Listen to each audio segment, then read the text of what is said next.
Our third panel is going to dig further into the competitive strengths of the top European operational hubs.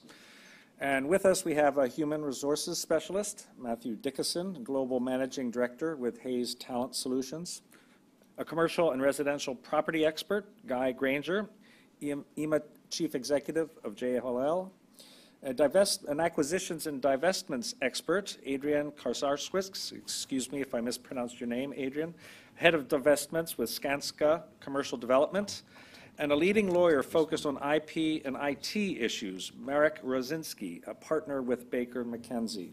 So gentlemen, if you please take the stage with our moderator for this discussion, Peter Moller, who is the European SSC BPO Advisory Lead with Deloitte. So Peter, over to you.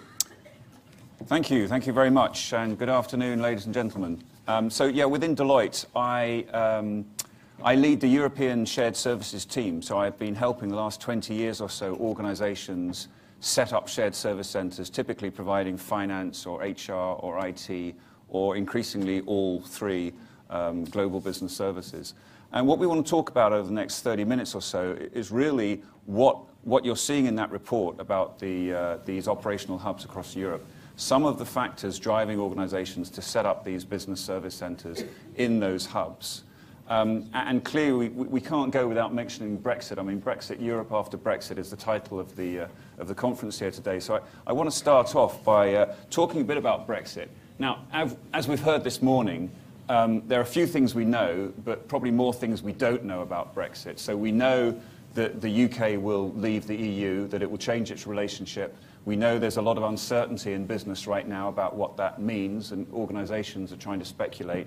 And we know that sterling has fallen by 15%. So actually, from that perspective, the UK is potentially a bit more cost beneficial to locate these types of activities. What we don't know is what that relationship is going to be in 2 years or 3 years' time. We don't know to what extent the UK will still have access to the single market and to what extent there'll be constraints over the free movement of labour. But let me first ask you if you're seeing any changes in decision-making, if you're seeing uncertainty in the market around this as a result of the Brexit decision. Matthew. Thanks very much. Interesting. I mean, we didn't see massive shifts just post the, we expected to probably see more shifts in the market, in the labour market in the UK, just post the Brexit vote, and we didn't see that coming through to the extent that we thought. We have seen some people looking at the cost variables, particularly over the last month, with changes in value of the pound and looking at the commercial models. But it's interesting to me that a lot of the debate and discussion is not about sovereignty, it's about labour movement, and as we saw with the US. But for us, when we're looking, and what we do is help organizations staff their business service centers, their normal organizations, the key thing is, where is the talent? And how do we access that talent and bring them into our organization to create a differentiation? And that's kind of slightly contrary to the vote that's essentially happened with Brexit. So, yeah, from our perspective, it's no longer really about cost. It's about where is the talent and the availability of that talent and its ability to no longer just perform shared service center tasks, but actually add value throughout the chain within an organization. And I think a lot of that is driven around the investment that's happened, particularly in Central and Eastern Europe, in education over the last 20 years, which we've now seen coming through in the establishment of that environment. Are you seeing any, so Marek, you're involved in helping organizations with all the legal issues concerning moving to shared services or BPO. Are you seeing any of your clients discussing Brexit and changing decisions as a result yet? Or? I think everybody's in the waiting mode. Brexit is a fantastic topic for a conference, but what it means, when it will happen, what will be the consequences, nobody really knows. So certainly there is no big exodus, from the city to Central and Eastern Europe, even though some, would wish that. And at the same time, there's a normal pipeline of investments which were planned. I think as you mentioned, it is a matter people realize more and more, especially in the context of Central Europe, that it's more a matter of talent, of building value and specialization, rather than a sort of ad hoc decision making. I would also add that these processes have a great inertia. That's my experience. You know, you plan this for years. I mean, before you really make a decision. So I think we will still have to wait and see if there is an impact. Now you guys in the middle, so Guy and Adrian, you're both involved in real estate, where it's years and years and years to plan ahead in some cases. I mean, in your case at Skanska, you're presumably looking forward many years in terms of where demand will be. Again, is it changing your planning horizons at all? Brexit, is it? I guess it could be an opportunity for Central and Eastern Europe in the long term. Yes, actually we are looking at the trend we have some signals from different businesses from UK that there is interest to relocate. Of course, you know, these are just discussions, and as Marek said, you know, it will take a long time before these decisions will be made, and we'll see the result of that. So, but nevertheless, if the Brexit comes and the consequences, and you know, we see that the business in Central Europe, in terms of the business service sector, is very stable. It's about the foundation which has been built 15 years ago, where the business, when the I would say transaction services started, and if you have this environment of operational safety, you have growing economy, and the most important factor, you have the power of people. So what Marek said, students, 1.2 million graduates every year, highest math results in the whole world, prime language skills, not only English but other 30, 40 languages that you can actually source in Poland. And last but not least, it's about the whole motivation and ambition of Polish people to grow and to really excel in their careers.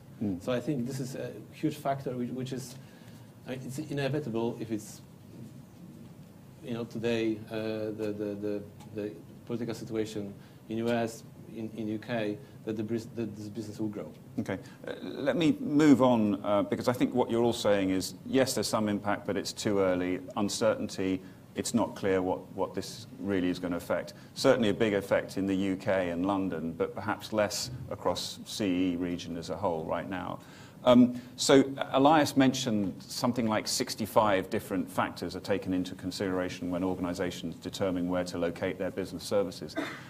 Certainly one of the big trends I'm seeing, if you look at shared services in Europe, really started in the mid-90s, and typically then it was just transactional work, matching invoices, paying suppliers, allocating cash, but in a captive basis. Then we moved to a sort of BPO came in, we certainly saw ITO, BPO, and we saw a move up the value chain. Increasingly transactional work is being automated, especially now with robotic process automation, cognitive technologies. There's a huge, huge push on automation, which means that a lot of these centres are moving up the value chain. The other reason they're doing that is because they've got permission of the business. The business knows they can do the easy stuff, so they're doing more analytical, more advisory, providing reports, business partnering support, which presumably needs quite a different skill set.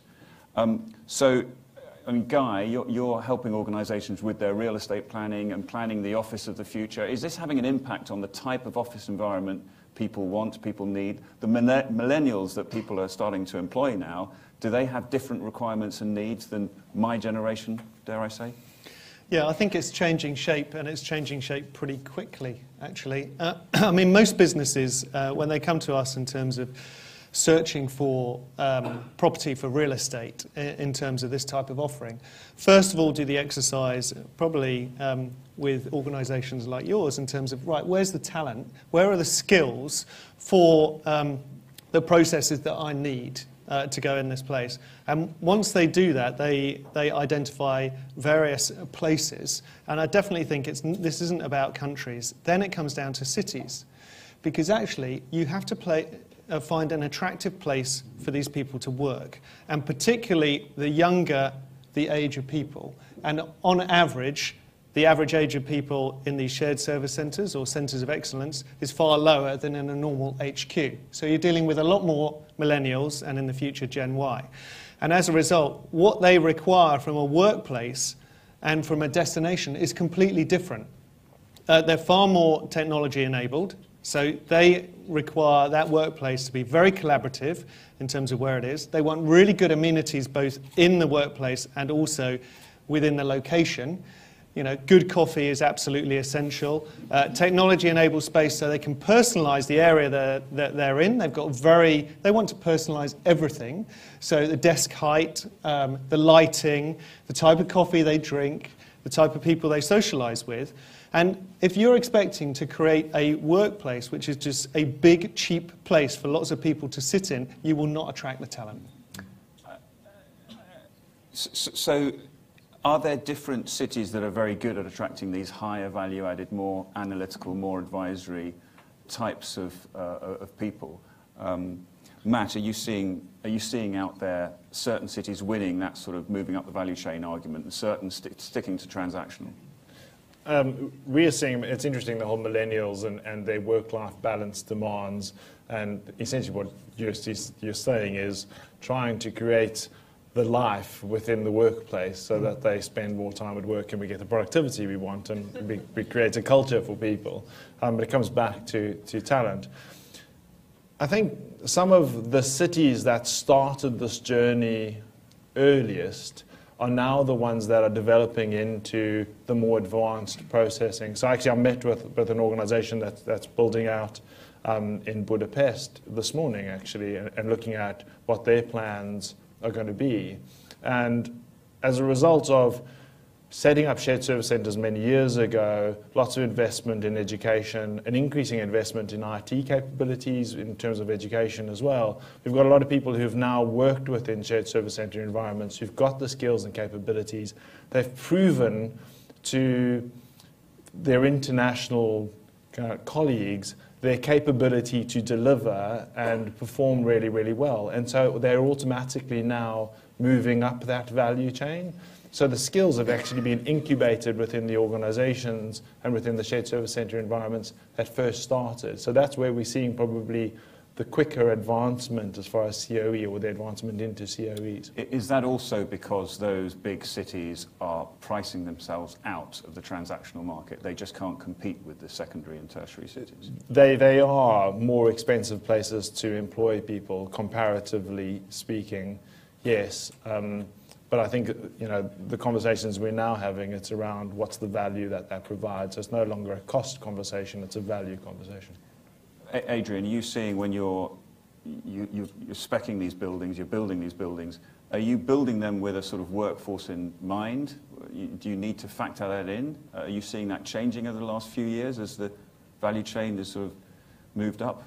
We are analyzing quite carefully the trend of millennials. So first of all, what is the most evident factor right now is that the office for the employee is becoming as important as the salary.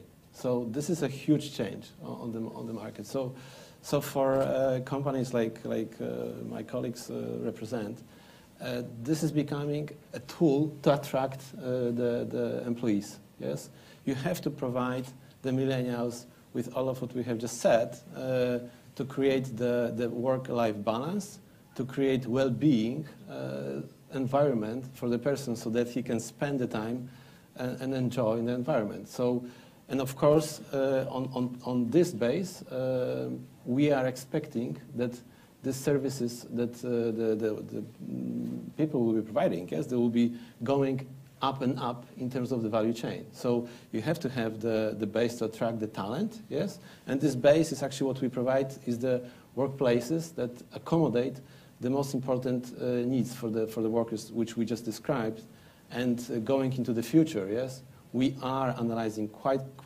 well the new tool which is called this building certificate, yes, which is taking into account all of the different measures like the air, the water, the different food variety, and of course the whole fitness, sport facilities which have to be provided for the talent pool that we want to attract into our offices. It sounds like it's a very competitive environment for these cities and countries to compete. What are they doing to continue to win this war for the talent? Are you seeing cities doing specific things in terms of infrastructure, education and so forth? Which ones are doing well? Matthew? I'm purposely not pointing out specific cities that are doing well and others that aren't. I think some of the large ones are attracting more international talent. You know, so we have our own shared service center interested up in Krakow, for example, in Poland, and they're doing a lot as far as education is concerned. There's a lot of university students, very, very multilingual, but it's a quite multicultural type of environment as well that's bringing a lot of people in there. So it's a place where people want to live, and so the cities are actually investing in creating an environment where people actually want to migrate there. Obviously, it's having the effect that we are seeing wage rates going up, etc. But coming back to the millennials conversation, millennials not only demand work-life balance, they want faster progression in their careers than perhaps we demanded ourselves. And so naturally the development into kind of COE environments and that progression is also a demand that's been driven by them. You know, the Polish people that we work with in that incredibly ambitious, incredibly skilled, add massive, massive value. So it's only right that we push more and more opportunity into those environments. I think the report actually does go through the cities that have created the most jobs. So that must be a really good measure for success of a city in terms of how they're getting return on investment. And it is definitely into education, but it's also cities having a plan around access into and out of work, communications, about leisure, vibrancy, creating actually amenities which mean that this is not only a great place to work, but a great place to live as well. Yeah, exactly. So there are lots of dynamics that you have to get right for that measure of success. And it's totally right about the millennials now. 70% of them won't take a job until they've been to see the place that they work. Now, that didn't apply to our generation at all. You were glad to get a job, but now the workplace is extremely important, and more power is going to that workforce in terms of so employers have to respond to that. Marek. Just throw in a comment, maybe leaving my lawyer's hat aside. You know, ambition was mentioned already twice here, and I think just, of course, we have millennials like everywhere else, but you know, I think one important factor, and well, I'm 48. Half of my life I lived in communism, and you know, when I talked about it, you know, to sort of the generation of my daughters, sounds like grandpa talking about war, but so of course we have the millennials, but still, you know, you can. It is I am the first generation who had the chance to go in the adult life, a normal adult life. You know, if you would tell me during my studies that I will be talking to in Bloomberg, I would say you must be nuts, impossible. So anyway, so this somehow, even though there are millennials, what I think is important to realize is that all this value creation, all this ambition, all this flexibility, being entrepreneurial, is a feature which is very typical to Central and Eastern Europe. I mean, you know, we had armies marching through the North Plain of Europe, you know, back and forth, etc. I mean, this, you have to develop a certain sense of humor and flexibility to survive. Poland was erased from the map for, you know, over 150 years, etc., etc. So, you know, when you come also to this region, I think it's important to be a bit aware. You know, all the textbooks, history textbooks ended at the Iron Curtain, and quite often people, you know, well educated, they just don't know a lot about the history. I think it's, and it has also a business impact. It has an impact on you know, I was, sorry, just one last point. I was on a similar event organized with ABSL and Bloomberg in New York, and I was completely speechless when I was hearing, you know, the Goldman Sachs, the Lockheed Martins of this world completely being amazed about the quality of people, about this value creation ambition, being hardworking. This is such a great change, and so all this historical background has an impact on the attitude of people, millennials or not. Interesting. And in your work life as a lawyer, what are the biggest challenges your clients are facing? Finding these locations, building these centres, providing services in their organisations. What are the biggest challenges you're helping them with? Well, it was a process since 2004. We are members of the EU, so 10 years before the harmonisation process started. So not as many surprises as they were in the sort of wild 90s. So I would say it's a very stable legal environment, predictable, of course. You're talking about Poland specifically? I'm talking about Poland, but Central Europe in general. Are there any scares organisations have in some of the more far-flung cities and countries in Central and Eastern Europe, or is it all pretty much stable now when it comes to the legal niceties? I think it's, of course, some clients or investors perceive Europe as a super state. So, as long as you realize that harmonization doesn't mean a unified legal system, there are some tweaks, here and there to do or to understand. But other than that, I would say that all Central Europe is a very well established, no surprise legal system. I think from a real estate perspective as well, sometimes property can be a real barrier to businesses in terms of making a decision, particularly if you have to take a long commitment on a lease term. In some markets, there's a lot of talk about places like Dublin at the moment. The average lease term for an office is 20 years, whereas in Poland it's 5 years. So yeah, not so good for the investors, but for the occupiers, it builds in a great level of flexibility within their planning, which right now, and going back to the sort of the Brexit effect, I mean, as a business leader myself, I sit on the board of a US-listed business. The hardest thing is making long-term decisions because you don't know the outcome. So actually, property can sometimes be a barrier to those major decisions if it requires a 20-year investment as opposed to a 5-year investment. Are you seeing organisations, I mean, when this first started, there was the race for labour arbitrage and people were moving to India, but India didn't have the language skills, therefore they were moving to Budapest or Prague or Warsaw. And then as those cities become more expensive, other secondary and tertiary cities open up. Are you seeing organisations changing their locations, or once they've moved, do they pretty much stay there?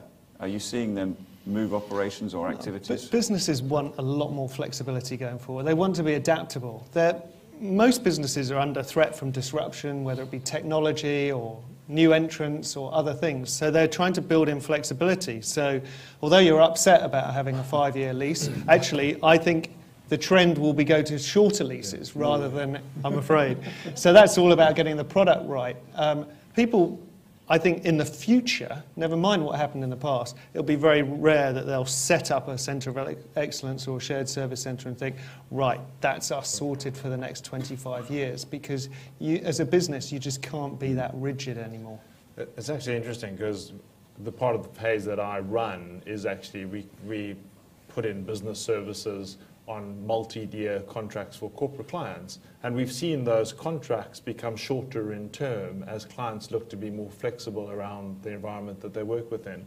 And I think one of the things that we're seeing within some Central and Eastern European countries is a change in the way the government is addressing employment arrangements for staff and making it slightly more flexible, which is allowing, if I look at some of the legislation in Lithuania, for example, there's an increasing flexibility there that allows us to respond to market dynamics more quickly. And it's interesting that that's another kind of legal perspective that corporates and governments can actually take.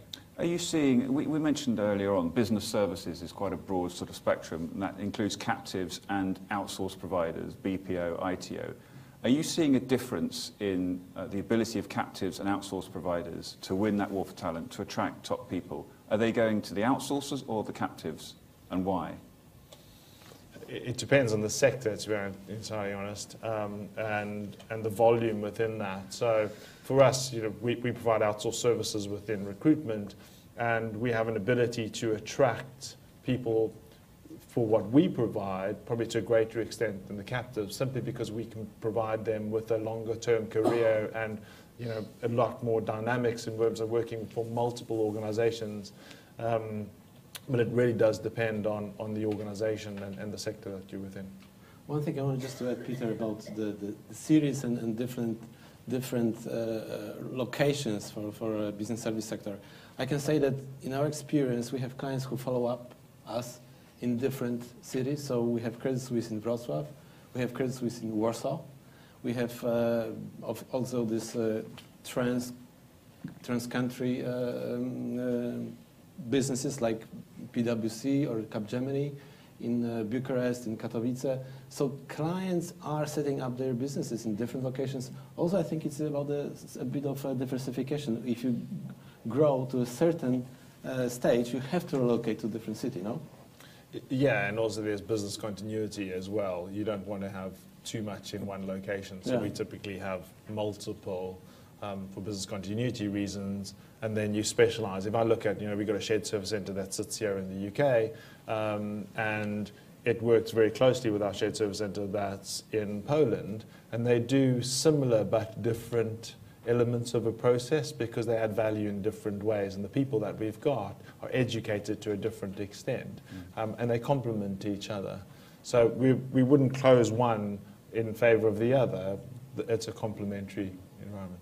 Peter, I have one question. Coming back to this war for talent, because we are talking about the Poles, Czechs, Romanians, who are, of course, the biggest, I would say, source for the growth of your business. But Matthew, Guy, is it only about Poles if you talk about Krakow? Yes.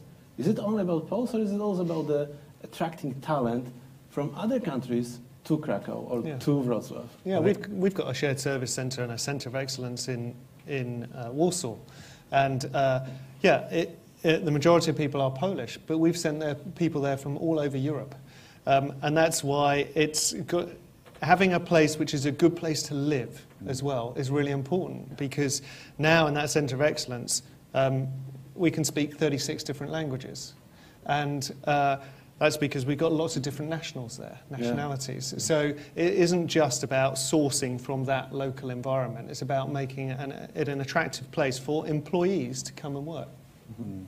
Yeah, and I think people get attracted. I mean, the people that we've got working our shared service centres, a lot of them came from outside of the country to study and then stayed as well. So, we move a lot of people internally around different countries, but it's attractiveness of the location to live.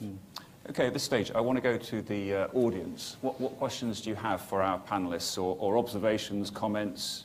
Does anyone disagree with any of the comments that have been made so far? Or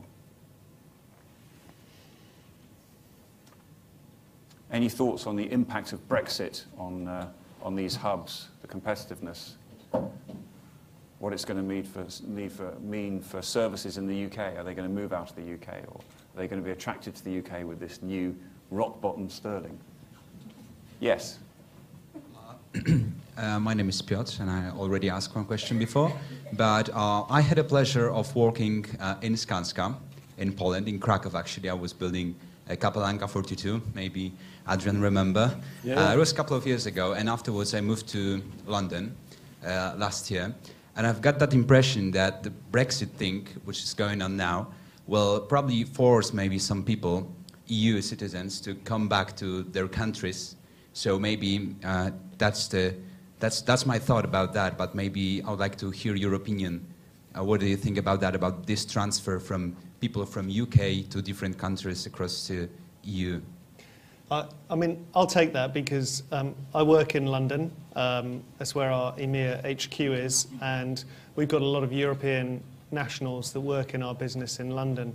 And I was in London the day after the referendum, and I can honestly say it was a very, very sad place to be. And we were in a state of mourning because, and I don't say that lightly, it really felt like that, because we felt that we'd let our colleagues down in terms of EU nationals, and they felt very vulnerable about their future working status in this country. But I would say it's way too early to make a call on that. And as a business leader, we are not making decisions on that, and we're seeing no evidence of people making decisions to relocate staff or to find offices elsewhere. What's happening is decisions are being put on hold, if they can be. But people are not directly changing their strategy. I'd say the only area where we're seeing some form of sort of activity or positive stances is in regulated areas of business and financial services, where they're looking at options. But I wouldn't say in terms of shared service centres or in terms of EU nationals that are working in businesses, people are looking at a contingency plan yet. Because as we found out earlier, it may take 2 years to find out what the deal is. It may take another 3, 4, 5 years to actually complete the process. We've got a long way to go in this. So. I mean, what I'm seeing in the UK is that once, let's say, the UK leaves after Article 50 is invoked, it might mean 2 to 3 years down the line, it becomes a little more difficult for EU nationals to come into the UK and work. But I don't think current EU nationals in the UK are going to be sent home, from all we hear. So I think right now people who are currently working in the UK should not fear and have to think they should need to leave. But there is a change in sentiment and feeling, and there's more sort of racism and that type of thing. And so some people are feeling a little unsettled. So I think some people might think it's no longer the country, it's no longer got the same attitude to people from overseas. And that's the sad thing. There's a big responsibility on business to actually encourage the respect in the workplace, though. So, I think there is a massive responsibility on employers in this area, and most employers are really taking up the mantle on that. Yeah. One final question. Yes. Derek Sus, EY Global. Do you see in the previous panel? Yeah, I was meant to ask the question about the weakening of the pound, but I think it looks like it's more likely or not inevitable. And do you see with the weakening of pound, emergence of UK-based locations, especially for the advanced type of the work, like Manchester, Glasgow, Inverness, yeah, the ones that have been quite popular 10, 15 years ago, right? So our UK centres that were popular as shared service centre locations initially in the sort of mid-90s, are they re-emerging as COEs, Centres of Excellence? Are you seeing, yeah? I mean, probably pre-Brexit, we were seeing a move away from London to Manchester, Birmingham, etc. And that's continued. I don't think that's changed. I think that there is now a conversation around the commerciality based on the value of the pound, of moving things offshore, whether we keep it here. I was chatting to a colleague of mine about it earlier today, and we're seeing an increase of, cities where you hadn't thought of before, such as Newcastle. We call it Geordie shoring.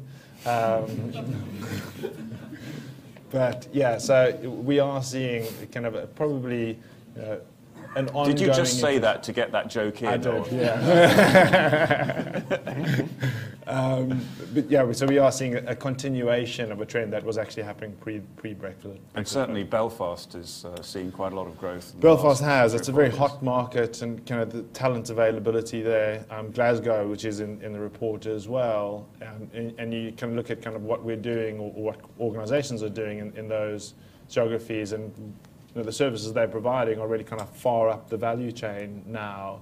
And so they are also using offshore shared service centres to support the work that they're doing. So it's kind of becoming one market. Great. Panelists, thank you. Thank you very much. Thank you.